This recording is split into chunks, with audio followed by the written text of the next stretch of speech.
আসসালামু আলাইকুম বন্ধুরা, আশা করি সবাই অনেক ভালো আছেন। বন্ধুরা, ওয়াইটি স্টুডিও অ্যাপ্লিকেশনের কিছুদিন আগে যে একটা সমস্যা হচ্ছিল, এটা কিন্তু সমাধান হয়ে গেছে।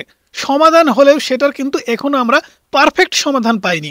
এখনো কিন্তু ভিউজ ডাউন আছে প্রত্যেকটা ইউটিউব চ্যানেলে। যাদের চ্যানেল ডাউন হয়ে গেছে, এখনো কিন্তু আপনি ইমপ্রেশন বাড়াতে পারতেছেন না। দিনের পর দিন শুধু ডাউনই হয়ে যাচ্ছে। এই 7 দিনের ভিতরে আমরা কিছু ভুল করেছি বা ইউটিউবের কিছু গাইডলাইন আছে, ইউটিউবের কিছু কন্ডিশন আছে, যেগুলো কিন্তু আপনাকে জানতে হবে। শুধুমাত্র আপনি ভাবতেছেন যে ভিউজ আসছে না, সমস্যার তো সমাধান হয়ে গেছে, তারপরেও কেন ভিউজ আসতেছে না, এমনটা চিন্তা ভাবনা করলে হবে না। এই 7 দিনের ভিতরে আপনি কিছু ভুল করেছেন, ইউটিউব অ্যালগরিদম সিস্টেমের কিছু প্রবলেম আছে, সেগুলো নিয়ে আজকের ভিডিওতে আলোচনা করব। তাই কি করলে ভিউজ বাড়বে এবং আপনি কি ভুল করেছেন সেটা কিন্তু আপনাকে অবশ্যই জানতে হবে। দেখুন, একটা বিষয় আপনাকে খেয়াল করতে হবে, যেহেতু প্রবলেমটা শুরু হয়েছে 31 তারিখের আগে, অর্থাৎ গত মাসের 31 তারিখের আগে প্রবলেমটা শুরু হয়েছে এবং 31 তারিখ থেকে ইউটিউব অ্যালগরিদম সিস্টেম কিন্তু এটা ফিক্সড করার চেষ্টা করতেছে, সমাধান করার চেষ্টা করতেছে। সেই ক্ষেত্রে গত 7 তারিখে কিন্তু এই প্রবলেমটা ফিক্সড করা সম্ভব হয়েছে এবং এই সমস্যাটার সমাধান কিন্তু ইউটিউব করতে পেরেছে। সেই ক্ষেত্রে এখনো এমন অনেক চ্যানেল আছে যে সমস্ত চ্যানেলে কিন্তু ভিউজের প্রবলেমটা হচ্ছে, তারা কিন্তু অনেকগুলো ভুল করে বসেছেন। অনেকদিন দেখা গেছে যে এই 7 দিনের ভিতরে এরকম প্রবলেম হচ্ছে, আপনারা ভিডিও দেননি। অনেকেই আছেন ইচ্ছা করেই কোয়ালিটি কন্টেন্ট না বানিয়ে আবল তাবল কন্টেন্ট আপলোড করেছেন। কেউ আছেন এই কয়েকদিন অতিরিক্ত পরিমাণে ভিডিও আপলোড করেছেন। কেউ আছেন ডিপ্রেশনে সময় মতো ভিডিও আপলোড করতে পারেননি। অনেক প্রবলেম, অনেক ভুল কিন্তু আপনারা করেছেন, যে কারণে কিন্তু ইউটিউব অ্যালগরিদম সিস্টেমের রিসেট হতে একটু সময় লাগছে। একটা বিষয় আপনাকে মাথায় রাখতে হবে, যেহেতু বিষয়টা 7 দিনের, একটা সমস্যা যদি 7 দিনের হয়, সেই সমস্যাটা কিন্তু আপনার চ্যানেলের উপরে অনেক বড় একটা এফেক্ট ফেলবে যদি আপনার সাবস্ক্রাইবার্স কম বা বেশি থাকে। কারণ দেখুন, একটা জায়গায় আপনার হাতে হোক, আপনার শরীরে হোক, যে কোনো জায়গায় যদি একটা ক্ষতর সৃষ্টি হয় বা একটু কেটে যায়, সেটা কিন্তু আপনি একদিন দুই দিনের ভিতরে ব্যান্ডেজ করলে একটু দেখতে পাবেন যে ভালো দেখা যাচ্ছে, কিন্তু সেখানকার বেদনা বা ব্যথা কিন্তু আপনি দূর করতে পারবেন না 2-1 দিনের ভিতরে। অবশ্যই এটা কিন্তু একটা সময় লাগবে।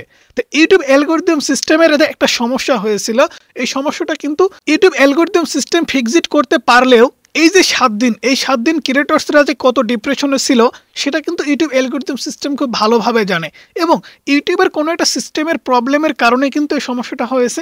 সেই সমস্যাটা খুঁজে বের করতে হয়েছে, সেই সমস্যাটার সমাধান করতে হয়েছে, তারপরেই কিন্তু সেই ফিক্সড ইস্যু বা ভিউজের যে প্রবলেম, সেটার কিন্তু সমাধান ইউটিউব করতে পেরেছে। তবে সবার কিন্তু করতে পারেনি, এটার একটাই কারণ, সব কিছু ঠিক হয়ে ওঠার কিন্তু একটা সময় আছে। সেই সময়টা যদি আপনারা ভুল করেন তাহলে কিন্তু হবে না। মনে করেন আপনার হাতে কেটে গেছে, আপনি ব্যান্ডেজ না করে যদি সেভাবে রেখে দেন, তাহলে কতদিন লাগবে ভালো হতে? আর যদি আপনি ডাক্তার দেখান, সুন্দর করে ওষুধ খান কিংবা একটু জাস্ট পরিচর্যা করেন, সেক্ষেত্রে কিন্তু দ্রুত সময়ের মধ্যে ভালো হয়ে যাবে। তো একটা সমস্যা হয়ে গেছে, অনেকে কিন্তু অনেক ধরনের ভুল করে বসেছেন। পাশাপাশি ইউটিউব অ্যালগরিদম সিস্টেমটা যে রিসেট হয়েছে, সেক্ষেত্রে তার ব্যাকআপ পেতেও কিন্তু অনেকটা সময় লাগবে। আপনার হাতে অবশ্যই মোবাইল ফোন আছে, কোনো না কোনো সময় আপনি অবশ্যই আপনার ফোনটা ফ্যাক্টরি রিস্টার্ট মারেছেন বা রিসেট মেরেছেন। রিসেট মারার পরে কিন্তু ফোনের কোনো কিছুই থাকে না, একদম নতুনের মতো হয়ে যায়।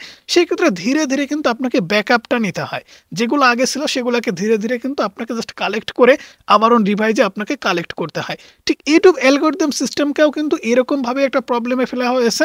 কারণ দেখুন, গত 28 তারিখে ডিপসিক, চায়নার যে apps, AI apps, artificial intelligence, সেটা কিন্তু লঞ্চ করা হয়েছে। এমনকি তার 2 দিন পরে গিয়ে কিন্তু ইউটিউব অ্যালগরিদম সিস্টেমের উপরে এত বড় একটা প্রভাব ফেলেছে, যে সমস্যাটার কারণে প্রায় 90% ইউটিউবার কিন্তু ডিপ্রেশনে চলে গেছিল যে ভিউজ আসছে না কেন। অথচ ইউটিউব অ্যালগরিদম সিস্টেমের যে একটা যান্ত্রিক প্রবলেম হয়েছে, এটা কিন্তু অনেকেই জানেন না। সে সম্পর্কে আমার ভিডিও আপলোড করেছি, একদিনের ভিতরে 10,000 মানুষ আমাদের সেই ভিডিওটা দেখেছেন। এখনও কিন্তু এই সমস্যাটার সমাধান হয়নি।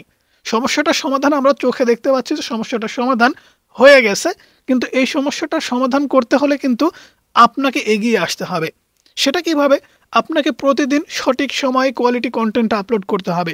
আপনি যদি মনে করেন এই সমস্যাটা হচ্ছে আমি ভিডিও আপলোড করব না, কিংবা একদিন 2 দিন পর পর ভিডিও আপলোড করব, অথবা আপনি যদি মনে করেন যে এখন কোয়ালিটি কন্টেন্ট আপলোড করে তো কোনো লাভ নেই, ইউটিউব ইমপ্রেশন দিচ্ছে না, ভিডিওতে ভিউজ আসছে না, তাহলে যে কোনো ধরনের একটা ভিডিও বানিয়ে জাস্ট আপলোড করে দেই, তাহলেই মনে হয় প্রবলেমটার সমাধান আমি করতে পারবো। অথবা যখন সমস্যার সমাধান হয়ে যাবে, ইউটিউব যখন আমাকে ইমপ্রেশন দিবে, আমি তখন ভালো ভালো ভিডিও আপলোড করব। এমন চিন্তা ভাবনা কিন্তু করা যাবে না। আপনাকে অবশ্যই এই সময়টাতে কোয়ালিটি কন্টেন্টের পাশাপাশি রেগুলারিটি মেনটেন করতে হবে এবং টাইমটা মেনটেন করতে হবে। আমরা প্রত্যেকটা ইউটিউবারই, বিশেষ করে যারা নতুন ইউটিউবার ছিলাম, তারা কিন্তু জানি না যে কী প্রবলেম হয়েছিল। বিশেষ করে ভিউজের প্রবলেম। আমরা মনে করতেছিলাম যে ভিউজ হঠাৎ করে কেন ডাউন হয়ে গেল। ইউটিউবে ভিউজ কিন্তু হঠাৎ করে ডাউন হয় না, কোনো না কোনো একটা সমস্যার কারণেই কিন্তু অনেক সময় দেখা যায় ভিউজ ডাউন প্রবলেম হয়। কিন্তু এটা কিন্তু আমাদের একটা নোটিফিকেশন দেওয়া হয়েছিল যে ভিউজের একটা প্রবলেম চলতেছে, যেটা আমরা 31 তারিখ থেকে সমাধান করার চেষ্টা করছি। 31 তারিখ থেকে 7 দিন লেগেছে কিন্তু এই সমস্যাটার সমাধান করতে। গত 7 তারিখে কিন্তু সমস্যাটার সমাধান ফিক্সড করা হয়েছে, সমাধান করা হয়েছে। তারপরেও কিন্তু এমন কোটি কোটি চ্যানেল আছে, আমাদের চ্যানেল আছে, যে সমস্ত চ্যানেলে কিন্তু আমরা এখনো পরিমাণ ভালো ভিউজ পাচ্ছি না, কারণ ইউটিউব অ্যালগরিদম সিস্টেমের কাছে যে ডাটাটা ছিল আমাদের চ্যানেল সম্পর্কিত সেটা কিন্তু মুছে গেছে। সেটা নতুন করে ব্যাকআপ দেওয়ার জন্য আপনাকে প্রতিনিয়ত কোয়ালিটি কন্টেন্ট কিন্তু আপলোড করতে হবে। সেটা কিভাবে আমরা যদি আপনাদের একটু ভালো করে বোঝাই তাহলে আপনারা বুঝতে পারবেন। এখানে কিন্তু বোঝার অনেক কিছু আছে, 3টা বিষয় নিয়ে আলোচনা করব। 1 নম্বরেই আপনার দর্শকরা কিভাবে ইউটিউব খুঁজে পাচ্ছে এবং আপনার ভিডিও দর্শকদের সামনে কিভাবে দেখানো হচ্ছে এবং আপনার ভিডিওতে ইমপ্রেশন কিভাবে দেওয়া হচ্ছে। 1 নম্বরে আপনার ভিডিও দর্শকরা কিভাবে খুঁজে পাচ্ছে। দেখুন, আপনি যখন ভিডিও আপলোড করছেন, ইউটিউব অ্যালগরিদম সিস্টেম সেই ভিডিওটা নিয়ে কিন্তু ডাটা কালেক্ট করছে। একটি ইউটিউবার কোন ধরনের ভিডিও দেখে বা একটা ভিউয়ার্স কোন ধরনের ভিডিও দেখে, তার ডেটাবেস, তার হিস্ট্রি কালেক্ট করলেই কিন্তু ইউটিউব বুঝতে পারে যে এই দর্শকটা কোন ধরনের ভিডিও দেখে। আপনাকে দিয়ে আমি একটু উদাহরণ দেই। আপনি কোন ধরনের ভিডিও দেখেন, আপনার ইউটিউব চ্যানেলে ঢোকার পরে আপনি যদি হিস্ট্রিটা ওপেন করে নেন তাহলে কিন্তু আপনি নিজেই সেটা বুঝতে পারবেন। সেক্ষেত্রে ইউটিউব অ্যালগরিদম সিস্টেম সেই হিস্ট্রিটা কালেক্ট করে কিন্তু বুঝতেছে আপনি কোন ধরনের ভিডিও পছন্দ করেন। সেই ক্ষেত্রে আমাদের ভিডিওটা কিন্তু আপনার সামনে নিয়ে যাচ্ছে। আপনি যদি টিউটোরিয়াল সম্পর্কিত কিংবা ইউটিউব সম্পর্কে জানার যদি চেষ্টা করেন তাহলে আমাদের ভিডিও মাস্ট বি আপনার কাছে কিন্তু যাবেই। সেক্ষেত্রে কিন্তু আমাদের ভিডিওটা হয়তোবা দেখতে পাচ্ছেন। কিন্তু এই যে 7 দিনের যে প্রবলেমটা হয়েছে, ইউটিউব অ্যালগরিদম সিস্টেম কিন্তু কারো কাছ থেকে ডাটা কালেক্ট করতে পারেনি, যে কারণে কিন্তু ইউটিউব আপনার কাছে ভিডিও পৌঁছাতে পারেনি। যে কারণে সমস্যাটার সমাধান হয়ে গেলেও আমাদের চ্যানেলে কিন্তু এখনো সমস্যার সমাধান হয়নি, কারণ ইউটিউবের কাছে পর্যাপ্ত পরিমাণ ডাটা নাই। যে কারণে কিন্তু আপনাকে বুঝতে হবে যে আমাকে এখন এই সময়ে কোয়ালিটি কন্টেন্ট আপলোড করতে হবে, যাতে করে ইউটিউব অ্যালগরিদম সিস্টেম বুঝতে পারে আমাদের ভিডিওটা কি সম্পর্কিত এবং আমাদের ভিডিও যারা দেখবে সেই সমস্ত অডিয়েন্স যেন খুব সহজে ইউটিউব খুঁজে পায়। এর জন্য কিন্তু সময় দিতে হবে। অনেকে আছেন একদিনে 3টা থেকে 4টা ভিডিও আপলোড করে দিচ্ছেন, ভিউজ আসবে না কেন, আসতেই হবে। প্রতিদিন একটা করে আপলোড করেন, সেক্ষেত্রে 3টা করে আপলোড করে দিচ্ছেন, এমনটা করবেন না। এখন আসেন ইউটিউব ইমপ্রেশন কিভাবে দেয় অথবা ইমপ্রেশন কিভাবে কাউন্ট করে, এগুলো যদি আপনি বুঝতে যান তাহলে কিন্তু আপনাকে সেই বিষয়টাই মেনটেন করতে হবে, কোয়ালিটি কন্টেন্ট। কারণ আপনি যখন একটা ভিডিও আপলোড করবেন, ভিডিওর এঙ্গেজমেন্ট অর্থাৎ ওয়াচ টাইম কিংবা লাইক, কমেন্ট, শেয়ার কিংবা ডিসলাইক এগুলো যদি বেশি পরিমাণে পড়ে, অর্থাৎ আপনার ভিডিও যদি ভালো হয়, তাহলে মানুষ কিন্তু আপনার ভিডিওতে লাইক করবে, অবশ্যই কমেন্টস করবে। আর যদি ভিডিও খারাপ হয়, ডিসলাইক করবে কিংবা ভিডিওতে কমেন্টস করবে না, ভিডিওটা 30 সেকেন্ড দেখে কি 15 সেকেন্ড দেখে চলে যাবে। সেক্ষেত্রে আপনার ভিডিওর যদি এইরকম অবস্থা হয় যে আপনার ভিডিওর কোয়ালিটি ভালো না, সেক্ষেত্রে এঙ্গেজমেন্ট আপনি কিন্তু পাচ্ছেন না, রিচ তো আপনি কখনোই পাবেন না, ইমপ্রেশনও ইউটিউব আপনাকে দিবে না। সেক্ষেত্রে ইমপ্রেশন যদি আপনি বাড়াতে চান, অবশ্যই আপনাকে ভালো ভিডিও আপলোড করতে হবে, তবেই কিন্তু আপনি ইমপ্রেশন খুব দ্রুত সময়ের মধ্যে কাউন্ট করতে পারবেন। আপনি যখন একটা ভালো ভিডিও আপলোড করবেন, ইউটিউব কিন্তু ভিউজ দিচ্ছে, 5টা 10টা হলেও কিন্তু মানুষের সামনে ভিডিও নিয়ে যাচ্ছে। সেই ক্ষেত্রে সেই 5 জন ভিডিওটা দেখার পরে দেখতেছে তো ভিডিওটা খুবই ভালো, তাহলে ভিডিওটা সম্পূর্ণ দেখতেছে। সম্পূর্ণ দেখার পরে তারা ভিডিওতে লাইক করতেছে, শেয়ার করতেছে, কমেন্টস করতেছে, তাদের মনের ভাবটা প্রকাশ করতেছে। ইউটিউব অ্যালগরিদম সিস্টেম কিন্তু অলরেডি সেখান থেকে পর্যাপ্ত পরিমাণে ডাটা কালেক্ট করে নিচ্ছে যে এই ভিডিওগুলো মানুষরা খুব ভালোভাবে দেখছে, খুব পছন্দ করছে। তাহলে এই টাইপের যে সমস্ত অডিয়েন্স ইউটিউবে আছে কিংবা ভিউয়ার্স আছে, তাদের সামনে আপনার ভিডিওটা কিন্তু খুব সহজে ইউটিউব নিয়ে যেতে পারবে। কারণ ইউটিউব অ্যালগরিদম সিস্টেম বলতে পারেন নতুন করে রিসেট করা হয়েছে। যদি একটা সিস্টেমকে রিসেট করা হয়, তার কিন্তু ডাটা বেস থাকে না, সেটা কিন্তু ধীরে ধীরে কালেক্ট করতে হয়। যে কারণে কিন্তু ধীরে ধীরে এই সমস্যাটার সমাধান আপনাকে করতে হবে।